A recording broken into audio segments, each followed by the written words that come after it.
தலைவர்கள் ஆவதில்லையா?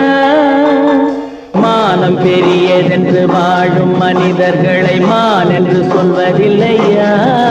தன்னை தானும் அறிந்து கொண்டு ஊருக்கும் சொல்பவர்கள் தலைவர்கள் ஆவதில்லையா?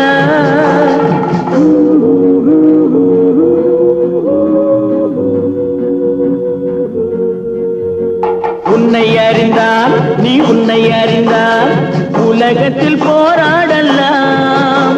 உயர்ந்தாலும் தாழ்ந்தாலும் தலை வணங்காமல் நீ வாழலாம்.